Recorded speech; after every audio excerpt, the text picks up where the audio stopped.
Oh, here we go.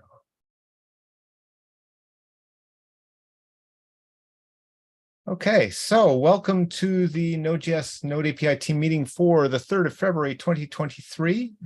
We'll follow our standard approach of looking at things that we tag with milestone 11. Before we do that, does anybody have any issues or news they'd like to share? I want to share an issue about the new release. I tried to make this new release, but I met a problem on the CI. Okay. You can see the issue 1278 in Node.js Node-API. We have an intermittent failure. Your next. Sorry, which issue was that? That was 1278. 1278. This one, right? Okay. Yes. Okay. Open that up. Yeah, we have intermittent failure in Node version 19 and in Node 16 on Windows for x86 architecture. So yeah, that is on Node.js version 19, and the test is on async progress worker test. Okay, now have we changed anything in that one since since the 5.1 release? I think yes. Does remind me that I should probably change this to do 20 as well. There is a change in the commit, remove async worker move and complete tests. I think that this is the only thing that is about the async worker, but I don't know. Sorry, where do you have that list somewhere? Or do you want to share? You can see the commit on the commit on the Node.API.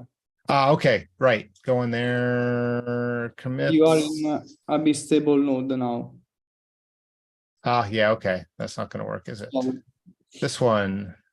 Yeah. If you go on the commit, the only commit, yeah, is on remove async worker move and complete tests. Great. Okay. So is it one of the tests that we added which is hanging? Yeah, maybe. I'm Okay. not sure. I'm not sure. Right. So good. Yeah, it's a good question. Like, do we want to try and investigate that, or do we potentially, like, I don't think that one, I guess that was one of the Semver majors that we were trying to get in, wasn't it? Yeah, I prefer to take a look if I can find the problem, and then maybe I will make a pull request, and I will do the release again. So Okay, sounds good. yeah. If anyone has an idea, please give an help. Okay. Yeah, no, I'm just looking at the, so with the console output.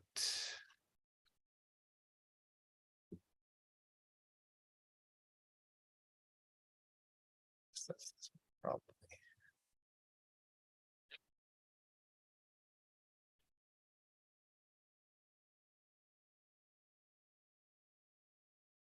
Right, async progress. Yeah, so it's probably, yeah, there's quite likely that something's, good point, Sorry, just something I think I noticed. So right now we're running a Windows CI on against x86 as well, so that doubled the number of runs in Windows. So occasionally our build will time out because as of a fact, and it looks like it says here, build timed out after 60 minutes, and it marks the entire build has failed. And I saw this a lot after I merged that like the PR where we built Node against x68, and so This I wonder isn't if that. Jenkins though, so like Okay, this is like it took 60 minutes just to run that one platform, like okay, each okay. hour. So I Hmm. don't think it's related to anything on the Windows side. Okay. Okay. It looks like, something in that async progress worker, it hung. Mhm. And then after our timeout is 60 minutes here for that one test, basically. Okay. Yeah, I don't think that PR made any changes to async progress worker, but yeah, probably worth it. Right. Okay. So we can see we've had some occasional intermittent things, but yeah, if we can figure out whether we've changed something related to that, that would be good. Because this is the other one, the one that was there was you're saying was no, I'm in the wrong one again.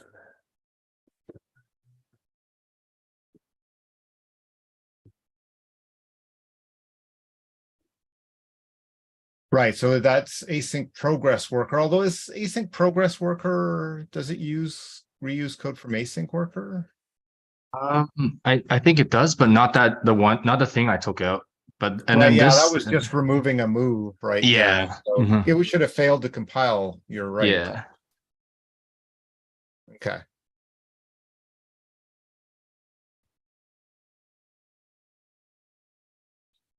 Yeah, so that it's not hanging on the async worker test itself, it's failing on the async progress worker test, which is something potentially slightly different. So the last change was in 5.10, fix memory leak bug in async progress worker base. Right, so that might have. Maybe I should investigate that comment and see if what happened. Right, okay, because yeah, maybe in that we introduce something which would then cause it to hang occasionally. Yeah, because we removed this behavior, this strange behavior, but from to today I noted that we have again these kind of things. So yeah, I try to investigate next days and try to find a solution. Sounds good. Also reminds me that I should update our testing to include 20. I think I missed doing that when that went out, so. Because it's right now, where are we? Stable here. Right, we're testing main, but I think main. Oh no, we're okay. So 19 is current now. So yeah. Okay. 19 was May, and we have the 19 up version. Right, but main is now 20. Yes, okay. So I need to add 19 as a version and make main 20. Yeah.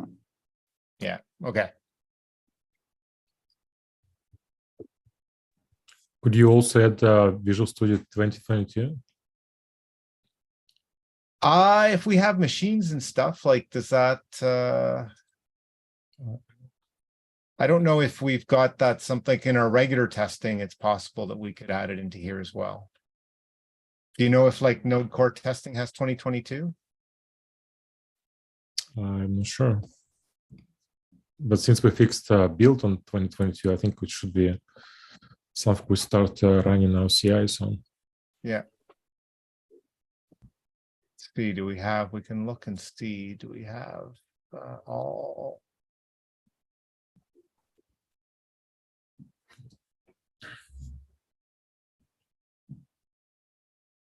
See, I'd expect the VS 2022. So that might be a suggestion just for core. So core builds these machines like configurations. Yeah, like, we have all sorts of configurations, and we test Node on different, if I look here, I got VS, I can find here VS 2019, VS 2019. Okay. Right? So those are all there. And so like, it's kind of like, if we're not compiling core on VS 2019, why do we compile the extensions is kind of these are, and I think these were set up like this for extensions and like for add-ons in general. Mhm. So opening an issue that says, hey, should we have 2022 machines in core would make sense. And then, once we add them there, reusing them then in for the Node API testing makes sense. Okay.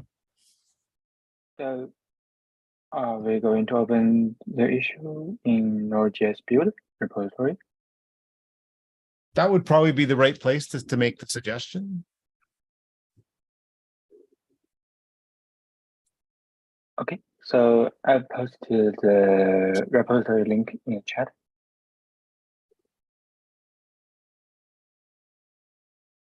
So Vladimir, can you open that?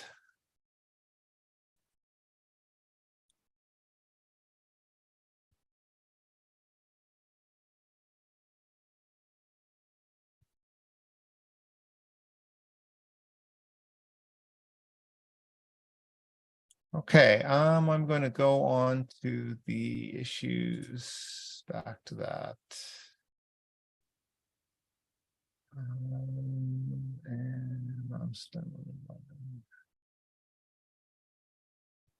Okay, so the first one, drive towards full coverage. Jack, anything we should discuss on that front? Not quite, but actually, I think I added a draft PR in the Node add-on API to cover what we said about the CTORs. I just want some suggestions about how we can handle. Yeah, that one. This one, okay. Sorry, it's 1280. This one, okay, right. Yeah, I just want to see if like this is the right thing like if I'm doing the thing we're talking about. So what I did was I kind of asked some validation logic to check the NAPI value is actually a temp error or a range error. I'm just curious what we should do in the case where it's not.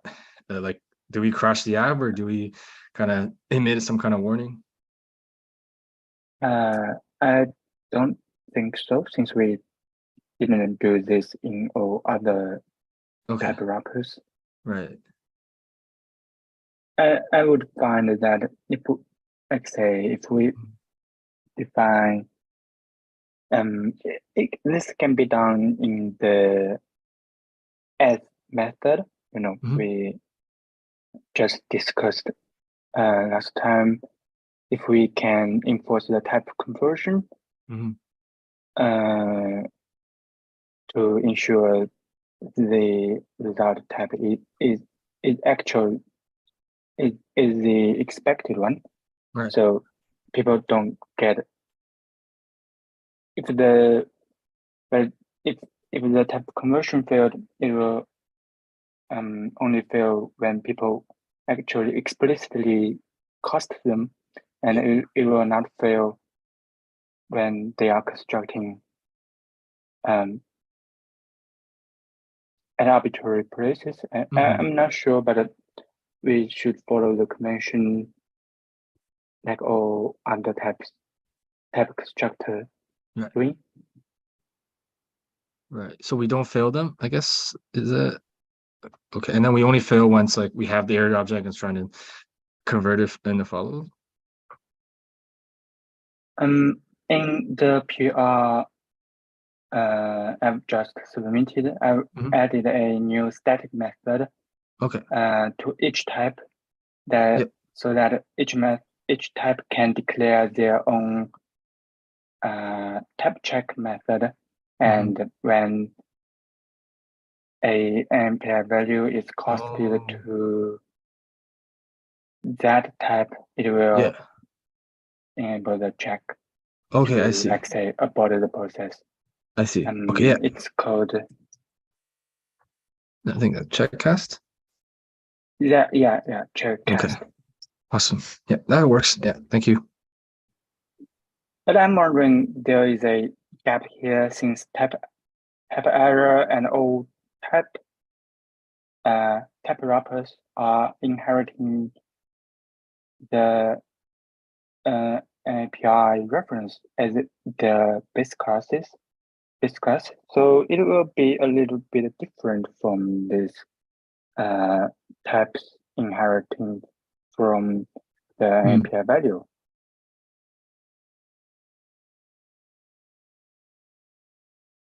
So sorry, I didn't quite follow. Can you just expand a little bit?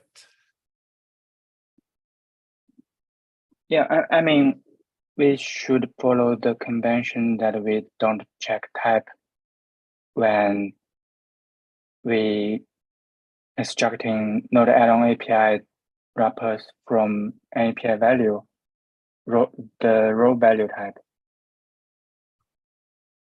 Instead, we should allow people to, allow people to use the type conversion method to validate that, or use the explicit type check cast to enforce the type type conversion. Okay, but you're saying where's the gap? Is like you've added these checks, so you can now check, is it the right type? The gap is that the error wrappers are not a subclass or API value. Right. Yeah, that's the gap. So okay, I'm not sure if the API value : s will work for those error types. I didn't. I mean, I haven't checked about that, but yeah. Okay, so like you're thinking the as like doing an error as that won't necessarily work, right? Does the error have a value inside of it that represents the? It has a reference as the right internal representation. So should the errors as method basically follow that reference and call the as on the internal? Do we have a as method for reference? I'm not sure. No, I was thinking though, like pull out what the reference is to. So the reference is to a value, right? So pull that out and then run the as on that. Yeah, it could be possible. I was just thinking that might be the way, like, if you want to check like the underlying thing, maybe just pass the call on to the underlying thing, right?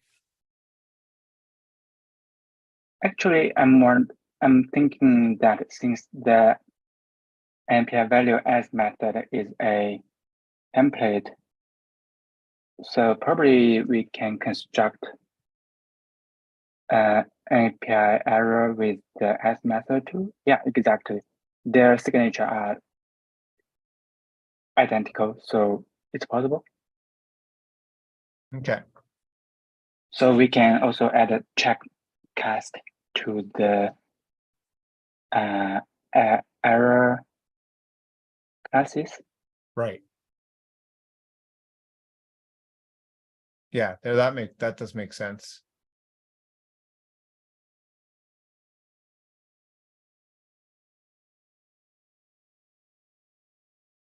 So can we just get a quick recap of, sorry, we kind of did a lot of discussion here, but what is the recap for Jack?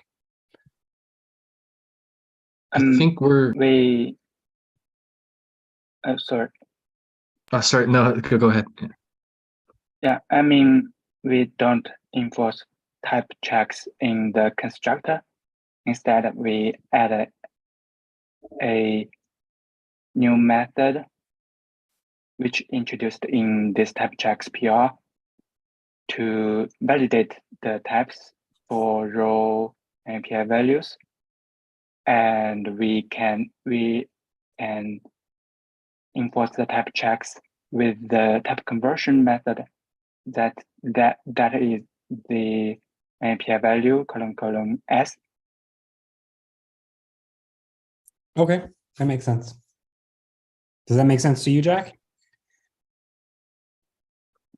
Yep, makes sense. Okay. Okay. Anything else on the drive towards full coverage we should chat about? No, that's it for this week. Okay, so add list of non-C language bindings to Node.js. I think, Nick, you've been working on that one. Anything we should talk about? Nothing news this week. Sorry. Okay. So it's good. Enable debug testing on ads, haven't done anything. Stale issues. Let's dive into those. Nothing new. I think the first couple are related to. No, this one is not related. No, to- okay, go for it. I ran in Valgrind as we had talked about last week, and Yep. I've added a comment here at the very end. In Valgrind, we see this memory warning here. I don't know if it would cause the crash, but it does not actually crash under when you're running in Valgrind. It does all of the whole run successfully. Yeah. So it's, again, one but of those issues that's like when you're trying to debug it using debug tools, everything seems to run fine.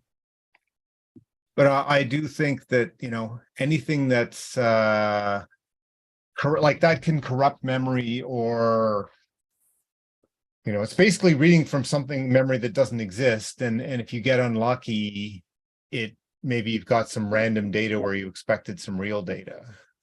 So then this is coming from the native library that the add-on is using. So should this be an issue that needs to be addressed by their team? Yeah, I would be like, hey, it looks like your native like your code is corrupting memory. Best bet is to fix that, and then you can see if there's anything else going on, right? Right. Okay. Maybe I'll put that in this issue then, and then just wait for some feedback from the author. Sounds good. Yeah, I think it would be like, well, the mem move is not in the Node API code, right? Right. Therefore, we don't think it's necessarily anything else, anything that's going on. It's right. So, because that's so let me scroll down here. We look here, it's like, yeah, there's nothing there that looks like, so it says like, so there's a blob being deleted. This is in the finalization. I guess like this, this could be related to like Chenzong has some of the like guidance in terms of like ordering of finalization. That was when we were tearing down the environment. Okay. And in this instance, the environment is not being torn down. Right. And I guess like in this list here, there's like 3 sections. The first section is where there's the invalid read. Then the second section is where it was freed. And then the third section was where it was allocated. And the read, and the read is happening like you mentioned inside of their code. Right. Okay. So yeah. So basically the blob thing has been deleted and the finalizer was called. So yeah, like their code is using memory after it was deleted. So figuring out why that is. Yeah. Okay. Unless there's some reason for saying that shouldn't have been deleted, right? But it looks pretty clear, like the environment. So running clear native. So basically we're saying this thing is no longer referenced, or, you know, Right. so yeah. Okay. Yeah. So yeah, basically, yeah, it's like, hey, object was deleted, but you're still using it afterwards. That's definitely a problem. Right. Okay. Makes sense. Oh, thanks. Yeah, thanks for following that up. And it's good that it popped something that's like, that's why I was thinking of Valgrind, because even if it doesn't cause a crash this run, because like, you know, the memory is like, it's somehow the, you know, you're pointing to something that hasn't been cleaned up yet. It still reports it, which is really Right. handy. Okay. Okay, and I think I closed. So that's that one. Okay, great. Maybe it was the next two. Yes, that one is dependent on runtime. That one Okay. is dependent on runtime. Okay, so maybe we'll flick over. We can start talking about the runtime one once we get through this list. And that one is related to the documentation update for Right. the ordering. Okay, right. And then this one, right, I think that was just, again, like having an updated example. So Yeah, no progress. okay, in terms of the runtime one, I guess Lucindikas, or sorry, Chenzong, you were going to get some more feedback, I think, if I remember, on that one, in terms of which was it, the other runtimes, or? So I didn't quite follow up. What runtime are you referring to? Right, so in terms of the issue you had open, which was about switching switching the way we handle versions. Yeah. This one, yeah. Right. So I think the next step I've remembered is we just wanted a little bit more feedback from the was it from like the Dino and Bun teams, or because like I think we'd gone through the list of like, you know, NAPI RS and those ones, and I think we had pretty good feedback from them that like, no, this issue wasn't going to be this change wasn't going to be an issue for them. Sorry, but I haven't get in touch with them for this issue because last few weeks I've been busy on other business and the New Year's holidays, but I promise I will do it in the following weeks. Okay, no, sounds good. I was just recapping where that was our next step. So as long as it's still on your list, that's great. Okay, so that takes us through the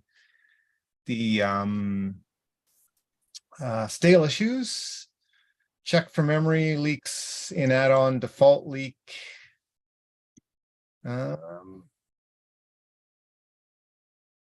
I don't know, Kevin, if you just were using Valgrind on a Okay. I see where you're you see where I'm going with going, right? this.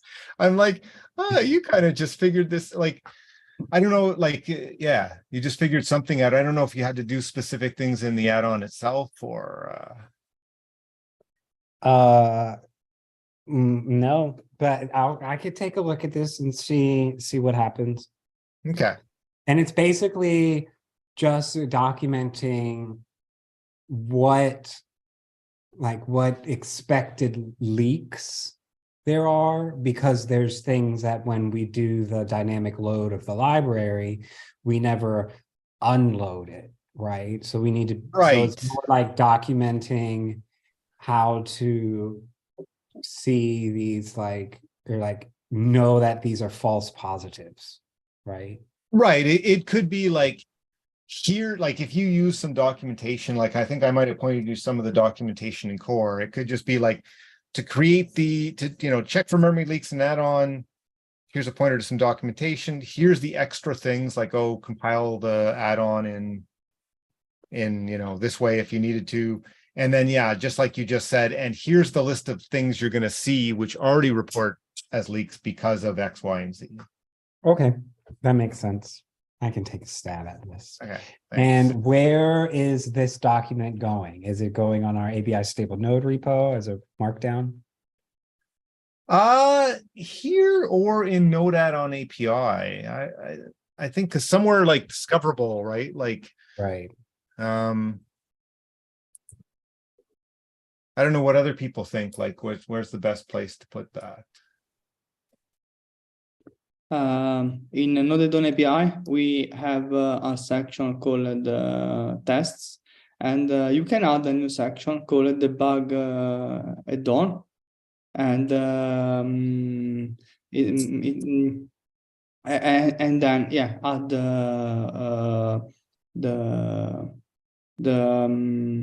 the width on using the Valgrind, or maybe you can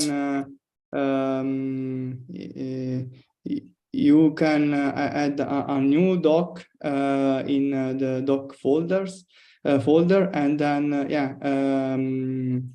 put the reference in a README in the main on the Node.js API. So it depends how long is your documentation.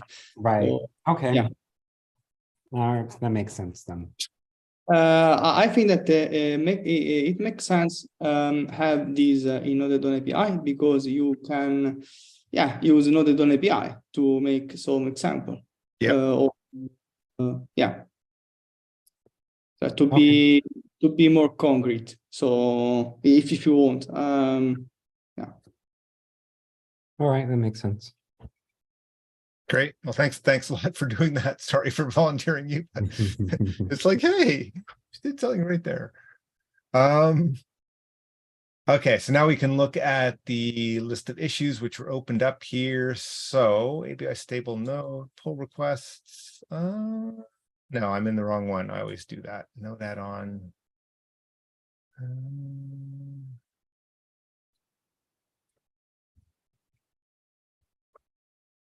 Right, so we have 6 pull requests. I think we just talked about the first 2, right? Yeah, and I posted a summary in the Jack's PR. Okay, great, thanks. So complete test coverage for reference T. So I guess this one, we just need some reviews, right? Yep. Okay. Coverage for object reference, probably the same thing. Thanks for working on those. We'll need to get to reviewing them, landing them. This one, no handle support buffers.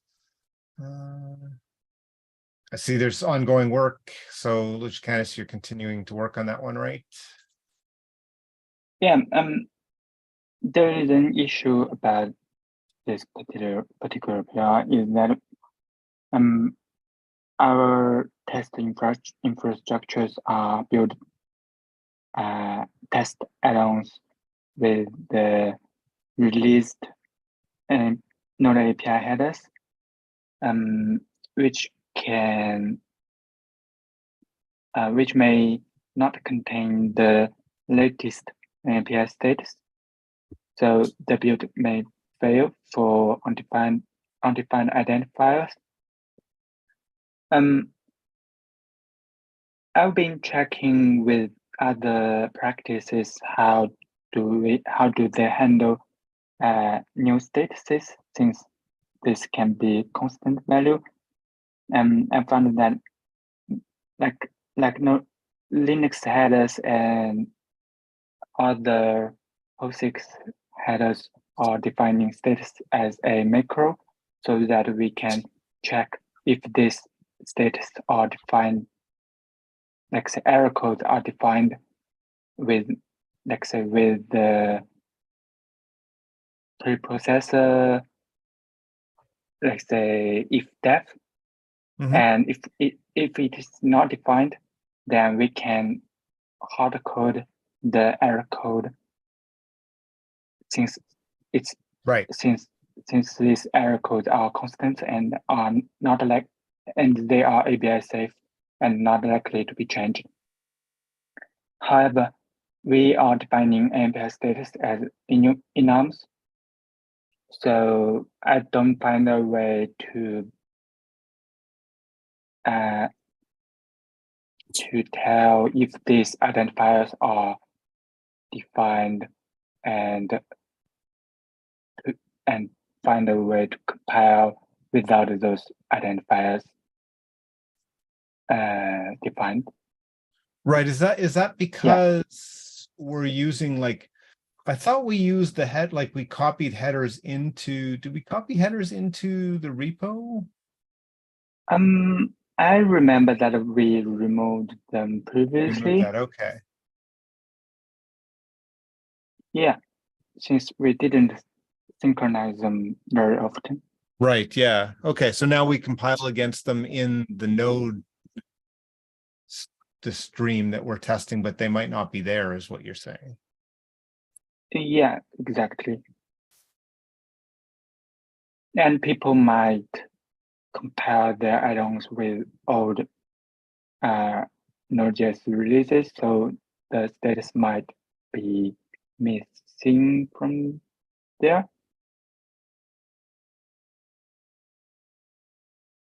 Right.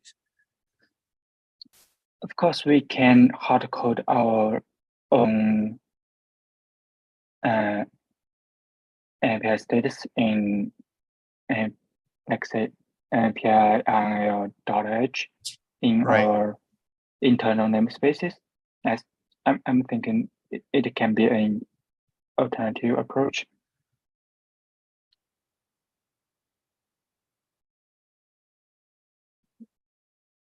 Because it's basically like, since we've added that. And I guess it's like potentially it hasn't been backported to all the release lines. Is that the? Yeah, exactly. Yeah. That's the problem. Right.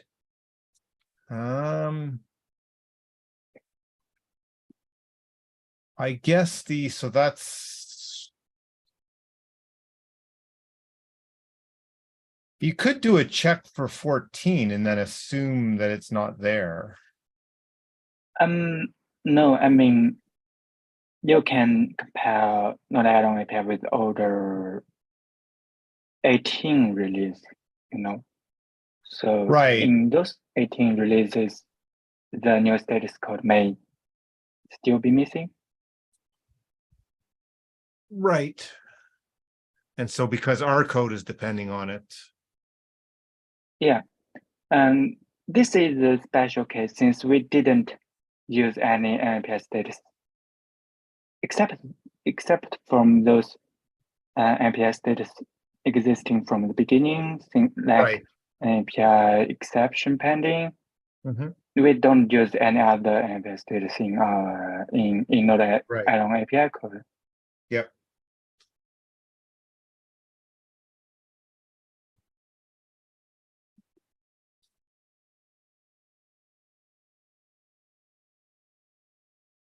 So I will try to define those hard code those new codes in our internal namespaces and use them instead, since they are ABI constants, and I don't want to introduce new macros in Node-add-on API to allow people to use it. Right. Okay. Yeah, got it. That makes sense.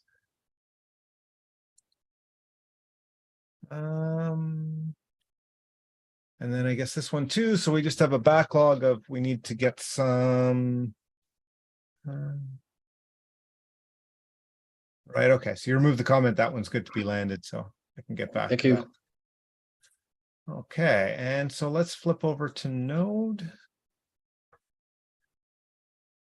Issues.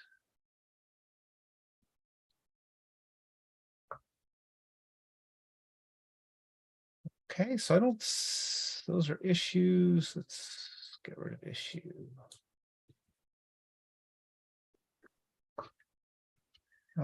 So yeah, I don't see anything new. This one we've been having, you know, we've been working through that. The last comment, I think, Chenzong, you okay, restored the test. Okay, so basically, yeah, that one's now good to go, right? Yeah, exactly. I believe Vladimir has added the test back. Okay. And I think at this point it's no longer Semper Major, right? That's Anna added it. So maybe we can Right. I was thinking like this would be Semper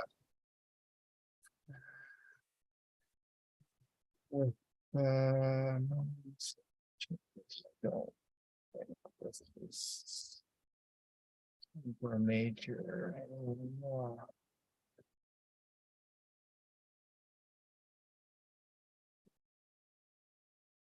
So does that sound right to you too? You just type in label. Yep. Thanks. Okay, because yeah, I think with everything we've changed back, it should be good. I'll take a look after this afternoon too and approve it, and we should hopefully be able to get it landed. This one, I know you've been having some great discussions and doing some good experimentation. Anything you want to sort of share with the team on it? If you could, if you open the last message, I can propose a new Node APIs. If team could look at this proposal. Okay. So definitely, I still need to implement it, but it's kind of general thinking. What we would need to have this faster way to create objects. If you guys can read this. Yeah, I'll go and read it offline. Sounds good. Okay. This one we still need to work through. Otherwise, is there any others that people think we should talk about?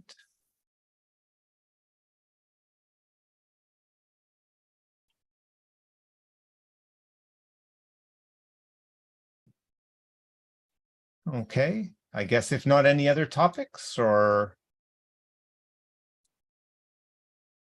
Oh yes, there was one kind of fell on the back burner, but on the node, the headers, node add-on headers. Okay. Node-API headers. Sorry. Right. Yes. There was discussion about removing the experimental. And so I removed them from the symbols JavaScript, but then Michael, you made a comment that they should also be removed from the actual C++ header file. Is that what we want to do? Because before they were there and they were in the header, but not in the symbols JavaScript. So now we want to remove them also from the header file. Is that correct? At the beginning, I did these manually. So the first version of the Node-API headers don't have the experimental, the function in the list of the symbol that you can get using JavaScript and even if in the file, in the either file. So that makes sense. It's not so simple. Maybe my idea was to parse the results that you obtain from the CLang and see if you can discard what is on the nav experimental. So yeah, it shouldn't be too difficult. I have some thoughts in mind. I just wanted to clarify if that's what we wanted to do, and it sounds like it does. So yeah, hopefully we'll have some time to do that within the next week. it's to be coherent because maybe you have you can obtain a list in that doesn't contain the experimental symbol, but then in the file you can yeah, you have those symbols. So yeah, it's more correct to remove from both sides. Okay, that makes sense. I can do that. And then that's all that I have. Thanks. Okay, so if there's nothing else, thanks for everybody's time, and we will see everybody next time. Thanks. Bye. Everyone.